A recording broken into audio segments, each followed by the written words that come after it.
प्यारे मित्रों, नमस्कार।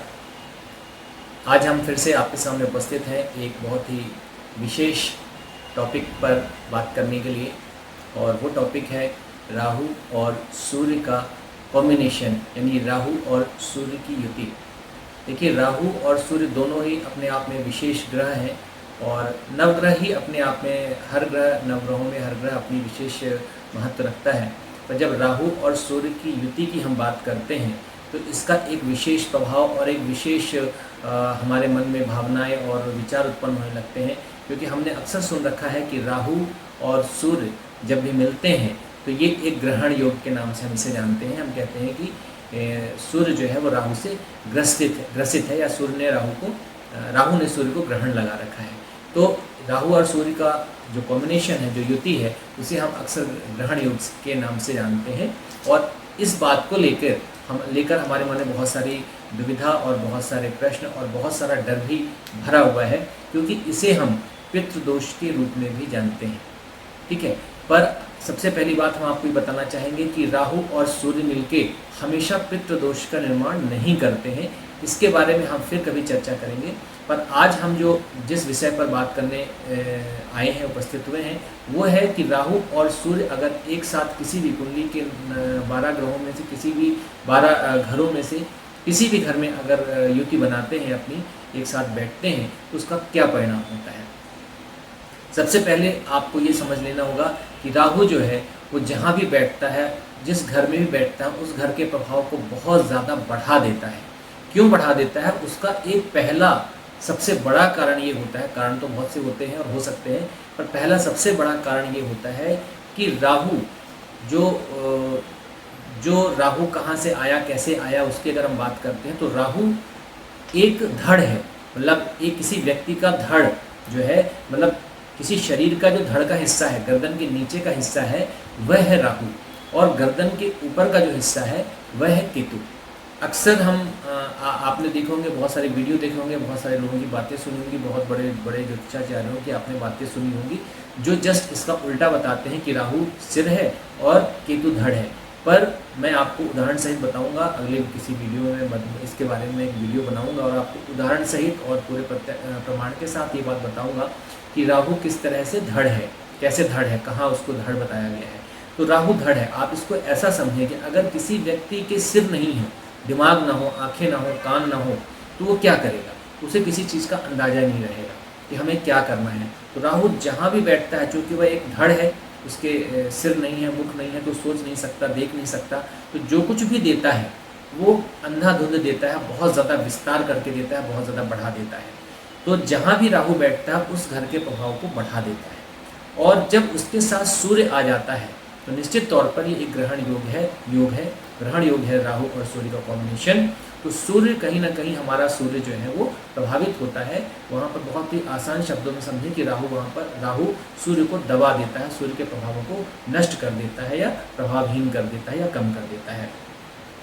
सूर्य पिता का कारक है, सूर्य सरकार का कारक है, सूर्य मान सम्मान, आत्मसम्मान का कारक है, सूर्य कॉन्फिडेंस का कारक है, सरकारी नौकरी का कारक है।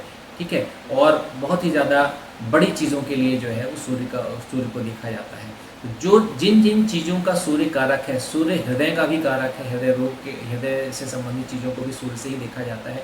तो जिन चीज़ों का सूर्य कारक होता है, राहु के साथ बैठने पर वो सभी चीज़ें, उसके कारकत्व नष्ट हो जाते हैं, या प्रभावित होते हैं, या कम हो जाते हैं। मतलब अगर राहु सूर्य का कॉम्बिनेशन है तो अभी मान के चलिए कि हृदय से संबंधित समस्याएं, आपको हार्ट डिजीज़ या हार्ट अटैक जैसी संभावनाएं आपको बढ़ सकती हैं, हो सकती है, उसकी संभावना ज़्यादा हो सकती है। आपको सरकारी नौकरी में अगर आप हैं तो आप वहाँ पर, या सरकार की तरफ से आपको कुछ ना कुछ परेशानी बनी रह सकती है। आप चाहे जितना अच्छा काम कर लें, उसका क्रेडिट आपको नहीं मिलेगा, और आपकी मान सम्मान की हानि लोग करते ही रहेंगे। आप चाहे जितना भी अच्छा करें, कहते हैं ना कि गर्दन काट के रख दो, पर आपको लोग उसकी वैल्यू नहीं समझेंगे।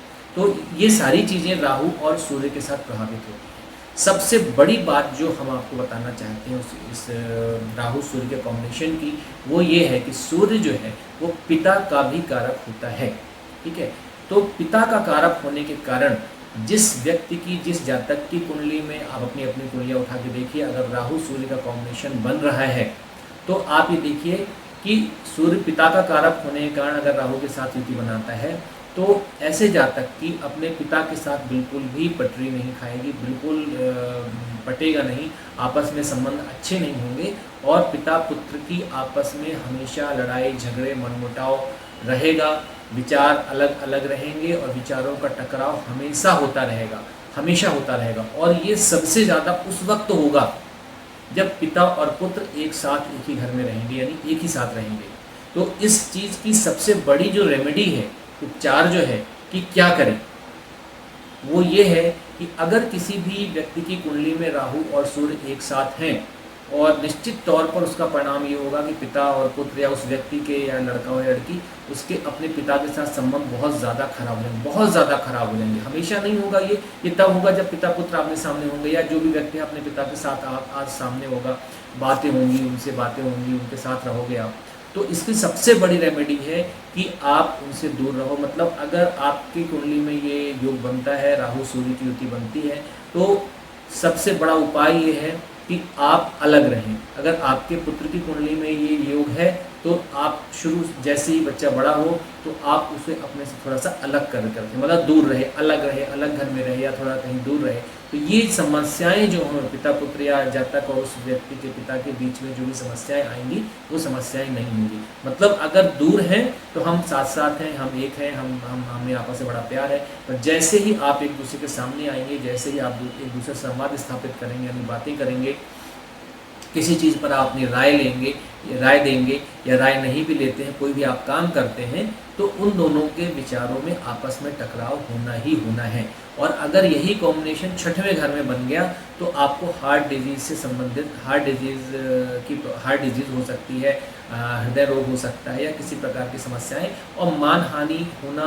कोई भी आएगा आपके मान सम्मान को ठेस पहुंचा के चला जाएगा, चाहे जितना अच्छा आप काम करो आपको कोई परेशानी होगी। क्योंकि छठवां घर जैसे ही राहु छठवें घर में बैठेगा तो राहु की महादशा जैसी आएगी तो राहु की महादशा में सबसे बड़े समस्या ये आएगी कि आपके फट से रोग रिपु ऋण यानी शत्रु और कर्ज और ऋण कर्ज रोग यानी आपकी डिजीज़ बीमारियां, रिपु यानी शत्रु और ऋण यानी कर्ज आपका बढ़ जाएगा। तीनों चीज़ें बढ़ सकती हैं या कोई ना कोई एक चीज़ बढ़ जाएगी या तीनों ही चीज़ें टाइम बाय टाइम आपका समय के साथ वो बढ़ती रहेंगी। तो राहु की जब भी अगर आपकी महादशा चल रही है, राहु का पीरियड आ गया है और सूर्य उसके साथ बैठा है, तो आप बहुत सतर्क हो जाइए। उस समय पर बहुत ज़रूरी है कि आप किसी लड़ाई झगड़े, कोर्ट कचहरी, पुलिस, इन सब में आप फंस सकते हैं। कोई ना कोई बीमारी निश्चित तौर पर उस समय आपको हो जाएगी।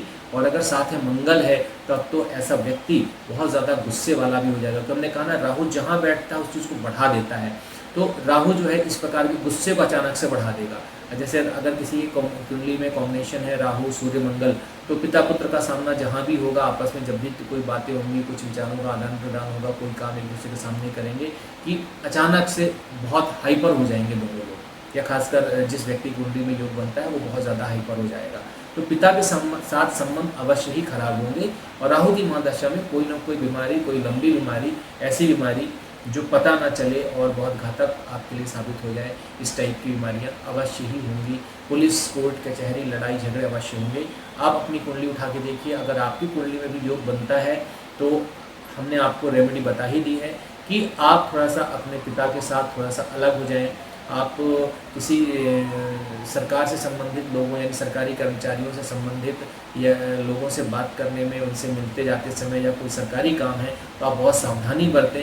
कोई ऐसा काम ना करें कि आपको कोई समस्या आए, वरना राहु जो है वो इतना बढ़ा देगा आपकी परेशानी, इतनी टेंशन बढ़ा देगा कि मतलब आप संभाल नहीं पाएंगे। इवन ये भी है कि अगर राहु, सूर्य, मंगल या कोई भी ग्रह अगर छठवें घर में बैठते हैं तो और अगर वो बलवान हैं तो वही आपको समस्या भी देंगे और वही आपको उस समस्या से निकालेंगे भी। उनमें ही एक क्षमता होगी कि वही आपको उस समस्या से निकालें। इसीलिए इसको सूर्य या कोई क्रूर ग्रह अगर वहाँ बैठता है तो इसको एक तरह से विपरीत राजयोग भी कहा जाता है, क्योंकि वहाँ पर वो ग्रह, क्रूर ग्रह जो होते हैं छठवें घर में सबसे अच्छा परिणाम देते हैं।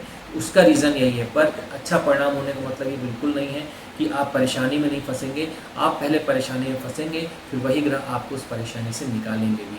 तो अगर आप ही कुंडली में भी योग बनता है तो आप अपने पिता के साथ या अपने पुत्र के साथ थोड़ा सा दूरियां बनाएं। जब एक एज हो जाए, एक स्थिति हो जाए कि बच्चे अपने आप को संभाल सकें, तो आप थोड़ा सा उनसे दूरियां बनाएं, जिससे आपके बीच में आपस में संबंध मधुर बने रहें और लड़ाई झगड़े टकराव की स्थिति ना बने। आप बताइएगा किसकी कुंडली में आप में से आप दर्शकों में से किसकी कुंडली में ऐसे योग बनते हैं, और जो हमने बताया है वो कहाँ तक सच है। हमें पूरा विश्वास है कि 100% ये प्रेडिक्शन जो हम आपको दे रहे हैं वो आपकी कुंडली में 100% सही उतरेगा। कई बार ऐसा होता है कि बहुत सारे लोग जो ज्योतिष कार्य करते हैं या जिनको थोड़ा बहुत आता है या नहीं आता है या कहीं से सुन लिया है, ऐसी स्थिति में अगर पिता पुत्र के बीच में, पिता या पुत्र के बीच में रिलेशन खराब हो रहे हैं, संबंध खराब हो रहे हैं, लड़ाई झगड़े होते हैं या राहु की महादशा आ गई है, तो ऐसी स्थिति में बहुत से लोग क्या करते हैं कि जिस ग्रह की दशा होती है उस ग्रह का रत्न धारण करवा देते हैं। राहु की महादशा आ गई है, आपके लड़ाई झगड़े बहुत ज़्यादा बढ़ गए हैं, पुलिस कोर्ट कचहरी के चक्कर आपको लगाने पड़ रहे हैं, आपका कर्ज बढ़ गया है, तो ऐसी स्थिति में बहुत से लोग क्या करते हैं, आपको राहु का रत्न पहना देते हैं, गोमित पहना देते हैं। भूल कर भी ऐसी गलती मत करिएगा, क्योंकि ऐसे ग्रहों का या राहु केतु का वास्तव में अगर राहु केतु बहुत शुभ स्थिति में बैठे हों, बलवान होकर बैठे हों, तभी आप उनका रत्न धारण करें। वो भी ये देखना होगा कि किस घर में बैठे हैं, अन्यथा राहु और केतु का जो रत्न है वो आपको धारण नहीं करना चाहिए, और खासकर तब नहीं धारण करना चाहिए जब वो 6वें स्थान में बैठे हों, क्योंकि और उनकी महादशा चल रही हो। अगर 6वें स्थान में बैठे हैं और आपने उनका रत्न धारण कर लिया, तो आप ये मान के चलिए कि आप मृत्यु तुल्य कष्ट पाएंगे। कोर्ट कचहरी, पुलिस, लड़ाई झगड़े, गुंडे वाली बीमारी आपकी इतनी ज़्यादा बढ़ जाएगी कि आपका सारा जीवन चक्कर लगाते बीत जाएगा पुलिस कोर्ट कचहरी के। और राहु का काम ही है, आप देखेंगे जिस व्यक्ति की भी राहु की महादशा आई है, अगर वो 6वें घर में बैठा है या किसी अशुभ स्थान में बैठा है और वो कमज़ोर है, तो आप मानकर चलिए कि वो आपको चक्कर लगवाएगा, चाहे वो कैसे भी चक्कर लगाए, चाहे आप पुलिस कोर्ट कचहरी के चक्कर लगाएं, अस्पताल के चक्कर लगाएं, डॉक्टर के चक्कर लगाएं, या आप यूं ही सड़कों में भटकते रहें, पर आप भटकेंगे अवश्य। आपके जीवन में सुबह से शाम, शाम से रात, रात से सुबह भटकाव, 24 घंटे का भटकाव अवश्य बना रहेगा। और ये स्थिति अगर 6वें घर में है पुनः, तो आप ये समझ लीजिए कि 6वां घर 12वें घर के ठीक सामने पड़ता है, यानी राहु की दृष्टि 12वें घर पे जाएगी, जो कि निद्रा का स्थान भी है, वो कारावास का भी स्थान है, विदेश स्थान भी है। तो ऐसा ग्रह, ऐसी स्थिति यानी 6वें घर में राहु की स्थिति आपको मानहानि करवाएगी। अगर सूर्य के साथ है और नहीं भी है तो भी मानहानि करवाएगी, आपको पुलिस कोर्ट कचहरी हॉस्पिटल कारावास के चक्कर लगवा सकती है।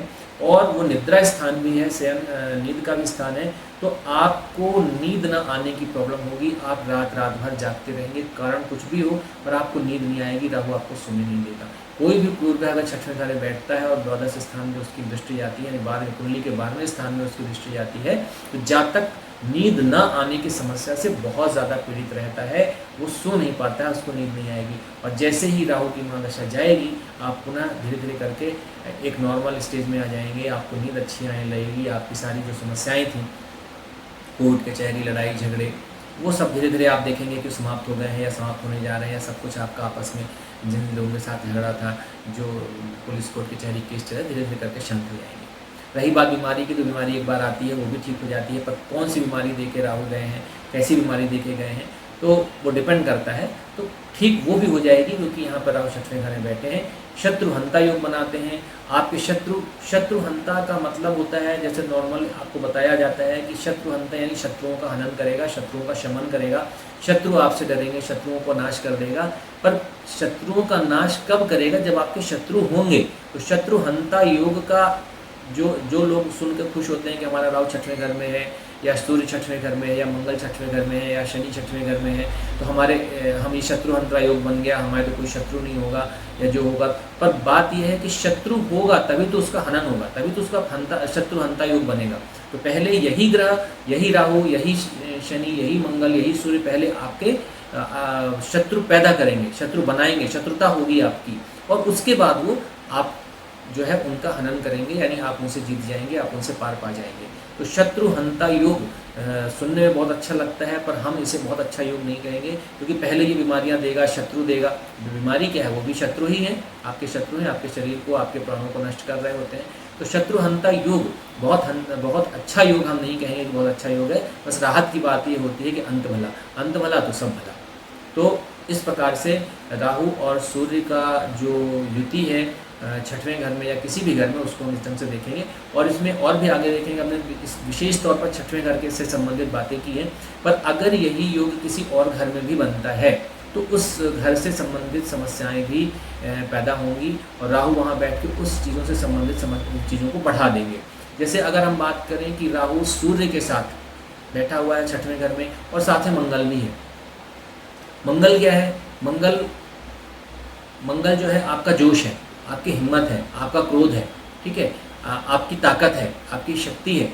तो मंगल जब इस प्रकार से राहु के साथ बैठेगा तो राहु क्या करेगा कि राहु हर चीज़ को बढ़ा देगा, तो आपका गुस्सा बढ़ा देगा। इसलिए इसे राहु और मंगल के मिलने को जो कहते हैं युति जो होती है उसको हम अंगारक योग कहते हैं। नाम ही अंगारक, हालांकि मंगल को कहा जाता है, पर यहाँ अंगारक योग से मतलब है कि हम बिल्कुल अंगारक हो जाएंगे, हमारा गुस्सा सातवें आसमान पे हो जाएगा।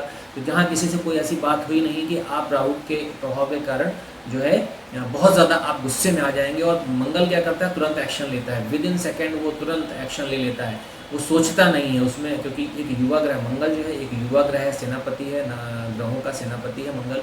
तो वो तुरंत एक्शन लेता है और बिना सोचे समझे कोई भी बहुत ही ज़्यादा हिम्मत का काम कर गुजरता है। इसलिए आपराधिक प्रवृत्ति के लोग जो होते हैं, या ये बहुत शांत भी प्रवृत्ति के लोग हो सकते हैं, अचानक से वो बहुत शांत रहेंगे, पर अगर कोई ऐसी बात हो गई, उनके सम्मान के खिलाफ कोई बात हो गई, या उनके विरुद्ध कोई बात हो गई, या किसी ने कोई गलत बात की, तो ऐसे लोग अचानक से बहुत ज़्यादा गुस्से में आ जाते हैं और लोग कहते हैं कि अरे ये तो कभी बोलता ही नहीं था, ये इससे गुस्सा कैसे आ गया। दूसरी चीज़, चूँकि मंगल की बात चली है तो मंगल पृथ्वी तत्व को भी रिप्रेजेंट करता है, पृथ्वी को रिप्रेजेंट करता है, भूमि भवन वाहन को रिप्रेजेंट करता है, भूमि को रिप्रेजेंट करता है, वाहन को नहीं, भूमि को रिप्रेजेंट करता है।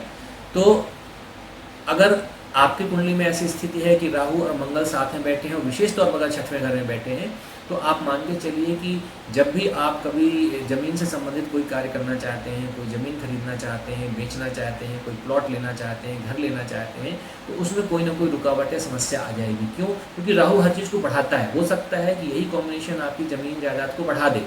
राहु मंगल और राहु बढ़ाता है बिना देखे, क्योंकि उसकी आंखें तो है नहीं, दिमाग तो है नहीं, सोचता तो जितना बढ़ाएगा तो बहुत कुछ बढ़ा सकता है, जो आप सोच भी नहीं सकते उतना बढ़ा देगा।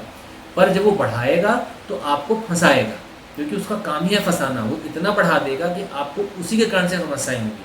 जैसा आपने देखा होगा, लोग खूब ज़मीन खरीद लेते हैं और सब विवादित हो जाती है। किसी में कोई कब्जा कर रहा होता है, कोई किसी में अपना घर बना लेता है, कहीं किसी में विवाद हो जाता है तो कोर्ट कचहरी में मामला फंस जाता है, कहीं किसी की ने आपने ज़मीन खरीदी, वो उसने दूसरों को भी सेल कर रखा है, आपको भी सेल कर रखा है, तो पैसे लेके भाग गया और ज़मीन विवादित हो गई। या ज़मीन लेने के बाद अचानक से आपके झगड़े शुरू हो गए, तो जिसने आपको ज़मीन बेचा है उसी से आपके झगड़े शुरू हो गए। तो इस प्रकार से राहु मंगल का कॉम्बिनेशन जो होता है वो आपको कहीं ना कहीं ज़मीन से संबंधित विवादों में फंसाता है, आपके क्रोध को बहुत ज़्यादा 10 गुना 100 गुना बढ़ा देता है, 1000 गुना बढ़ा देता है, और जो नहीं करना चाहिए वो भी आप करने लगते हैं। इसलिए इस कॉम्बिनेशन से, राहु मंगल या राहु सूर्य के कॉम्बिनेशन से आपको घबराने की ज़रूरत नहीं है। हमने आपको बताया कि राहु सूर्य के कॉम्बिनेशन में आपको पिता से संबंधित समस्याएं बहुत ज़्यादा होंगी। अपने हार्ट का, अपने हृदय का, अपने दिल का आप ख्याल रखें। कोई ऐसी चीज़ें ना खाएं पिएं जिससे कोलेस्ट्रॉल लेवल बढ़े, आपको हार्ट की प्रॉब्लम आए। हालांकि जब वो राहु और सूर्य का कॉम्बिनेशन होगा तो ऑटोमेटिकली सारी चीज़ें होती चली जाएंगी, आपको समस्याएं हो सकती हैं। तो आप पूरी सावधानी बरतें, समय समय पर अपने सारे टेस्ट करवाएं, हार्ट से रिलेटेड टेस्ट करवाएं। सरकार या सरकारी लोगों से संबंधित जब भी होगी उनसे आपको भी बात करनी है, सरकार से संबंधित लोगों या उनसे सरकार से कोई काम है आपका, तो आप इसे बहुत सावधानी रखें। किसी भी सरकारी अधिकारी का आप अपमान ना करें या कोई ऐसी बात ना करें कि आपसे क्रोधित होकर आपके ऊपर कोई आपके लिए परेशानी खड़ी कर दे। और पिता पुत्र के रिलेशन के लिए हमने आपको पहले ही बताया है कि थोड़ा सा दूर रहें, और आप देखिएगा कि आपकी कुंडली में हमने जो बात कही वो 100% 100% सही बात आपको मिलेगी। ज़मीन खरीदते वक्त, चूँकि मंगल की हमने बात की है, तो ज़मीन खरीदते वक्त भी आप बहुत ज़्यादा इंक्वायरी कर लें। हालांकि आप कितनी भी इंक्वायरी करें, कुछ ना कुछ समस्या उसमें आएंगी, कुछ ना कुछ रुकावटें आएंगी, पर अंततोगत का वो प्रॉब्लम अगर आप ध्यान से, धीरे से, धैर्य के साथ सॉल्व करेंगे तो सॉल्व होगी ही होगी। हमारे एक क्लाइंट थे जिनका राहु मंगल और सूर्य छठवें घर में था, तो बहुत ही अच्छे व्यक्ति हैं वो, बहुत ही शांत व्यक्ति हैं, बहुत ही शांत के लोग उन्हें गांधी जी कह के पुकारते हैं। किंतु पिता पुत्र के रिलेशन ऐसे ही कि जहाँ आमना सामना होता है, कोई भी बात होती है, दोनों बिल्कुल एक दक्षिणी ध्रुव एक उत्तरी ध्रुव, बिल्कुल चुंबक के दो अलग अलग पोल बन जाते हैं और किसी बात पे कभी इनमें एकजुट नहीं हो पाते। वो कभी उनकी बातें हमेशा एकदम एक दूसरे से अपोजिट होती हैं और हमेशा ना चाहते हुए भी एक दूसरे से बहुत ज़्यादा हॉट टॉक हो जाता है, ठीक है। और चूँकि उनका मंगल भी साथ में है, उन्होंने जब भी उन्होंने ज़मीन से संबंधित कार्य किए और ज़मीन खरीदी या घर बनवाए, उसमें अक्सर प्रॉब्लम आई, पर उन्होंने बहुत पेशेंस के साथ, हमने कहा ना कि बहुत ही अच्छे व्यक्ति हैं, तो चूँकि पेशेंस के साथ उन्होंने उस चीज़ को डील करना शुरू किया, तो 3-4 साल 5 साल लगे, पर उस ज़मीन जो उन्होंने खरीदी थी, जो ज़मीन उन्होंने भूमि क्रय की थी, तो उस भूमि से संबंधित जो भी विवाद हुए, उन्होंने बहुत ही साइलेंटली, बहुत ही शांत तरीके से उस विवाद को सुलझा लिया और बल्कि उस ज़मीन की दुगनी ज़मीन उन्होंने और डेवलप की, बनाई और उसको उन्होंने अपने हिसाब से उसका उन्होंने एंजॉय किया। तो सारी प्रॉब्लम्स सॉल्व हो गई, पर प्रॉब्लम्स बहुत आई। ऐसा लगा कि शायद अब ये ज़मीन हाथ से चली जाएगी या ये इस ज़मीन की वैल्यू 2 कौड़ी की हो जाएगी, क्योंकि बहुत सारी उसमें लड़ाई झगड़े प्रॉब्लम रही। तो हमेशा आपको ये चीज़ ध्यान रखना है कि राहु सूर्य का कॉम्बिनेशन जब भी होता है, आपको बहुत पेशेंस के साथ काम लेना है और अगर कोई बीमारी आती है या आपको लगता है थोड़ी भी किसी भी चीज़ को, आप बिल्कुल मामूली ना समझें, समय समय पर अपनी जांच कराएं और अपने आप को स्वस्थ रखें। साथ ही साथ हम आपको ये बताना चाहेंगे एक बार फिर से कि राहु सूर्य अगर एक साथ हैं तो कभी भी राहु का रत्न धारण ना करें, या मंगल साथ में है तो मंगल का रत्न धारण ना करें, क्योंकि ऐसे कॉम्बिनेशन, और खासकर अगर कोई ग्रह कोई ग्रह 6वें घर में है और उसकी दशा महादशा आ गई है, 12वें घर में है उसकी दशा महादशा आ गई है, द्वितीय स्थान में है, अष्टम में है, तो ऐसे ग्रहों के रत्न किसी भी हालत में ना पहने, चाहे कोई कितना भी बड़ा ज्योतिषी, कोई कितना बड़ा तांत्रिक हो। अगर आपको बताता है कि आप ये ग्रह पहन लीजिए, इस ग्रह के आप रत्न पहन लीजिए, वो उसकी शांति हो जाएगी या वो सुधर जाएगा, सही हो जाएगी प्रॉब्लम, तो ऐसा बिल्कुल नहीं करिएगा। अगर सिर्फ और सिर्फ रत्न पहनने से शांति हो जाती या किसी की कुछ भी ऐसे बताने से, बिना कैलकुलेशन, बिना सही ज्ञान के, बिना सही कैलकुलेशन के अगर कोई आपको रत्न पहना रहा है, तो आप बिल्कुल भी कोई रत्न धारण ना करें, वरना ये आपके जीवन और मृत्यु का प्रश्न भी बन सकता है। ऐसी स्थिति में क्या करें? ऐसी स्थिति में आपको चाहिए कि अगर आपको लग रहा है कि राहु सूर्य मंगल इन सब चीज़ों का कॉम्बिनेशन है, 6वें ग्रह में बैठे या 6वें ग्रह के स्वामी की महादशा अंतर्दशा चल रही है, तो क्या करें? तो अगर आपको परेशानी हो रही है तो 6वें घर में बैठे हुए ग्रह की शांति करवाएं, या 6वें ग्रह के अगर 6वें ग्रह में कोई ग्रह नहीं बैठा हुआ है तो 6ठे स्थान के स्वामी की आप शांति कराएं। स्पेशली जब राहु और सूर्य या राहु मंगल या राहु मंगल सूर्य 6वें घर में बैठे हैं, तो आप राहु की शांति करवाएं, क्योंकि वो राहु चीज़ों को इतना बढ़ा देगा, समस्याओं को इतनी बढ़ा देगा, 6ठे घर के प्रभाव को इतना बढ़ा देगा कि आप उसे संभालना आपके लिए मुश्किल हो जाएगा। और जहाँ भी दृष्टि डालेगा तो उन ग्रहों को, राहु उन ग्रहों को जिसके साथ वो बैठा है, उनके प्रभाव को अपने ऊपर ले लेता है या कहीं खींच लेता है, उनके प्रभाव को अपने ऊपर ले लेता है और उस प्रभाव को जहाँ वो दृष्टि डाल रहा होता है वहाँ डालता है, तो उससे संबंधित समस्याएँ भी आपकी बढ़ जाती हैं। तो आशा नहीं, हमें विश्वास है कि इस वीडियो से आप लाभान्वित हुए होंगे, आपका ज्ञान अवश्य ही बढ़ा होगा। आप इसके बारे में आप क्या सोचते हैं, आपकी क्या राय है, अपनी कमेंट्स हमारे कमेंट बॉक्स में ज़रूर लिखें। और अगर आपने हमें फॉलो नहीं किया है, आपको ये वीडियो अच्छा लगा है और आप भी कुछ ऐसी सटीक जानकारी चाहते हैं, तो हमें फॉलो करें और अपने कमेंट्स दें, अपनी विशेष राय जो आपकी है वो हमें दें। और अगर आप भी हमसे कुछ पूछना चाहते हैं और अपनी कुंडली हमसे दिखाना चाहते हैं, तो एक निर्धारित छोटा सा शुल्क है उसके लिए, अब वो आप हमें पे करें और आप हमसे समय लेकर आप अपनी कुंडली दिखा सकते हैं। और मौका रहा, कभी ऐसा लगता है तो कुछ प्रश्न आप पूछ सकते हैं, तो अगर हमें समय मिला तो उनका निःशुल्क उत्तर एक वीडियो के माध्यम से आपको हम यहाँ पे YouTube में बनाकर डालने की, पोस्ट करने की कोशिश करेंगे। धन्यवाद, नमस्कार।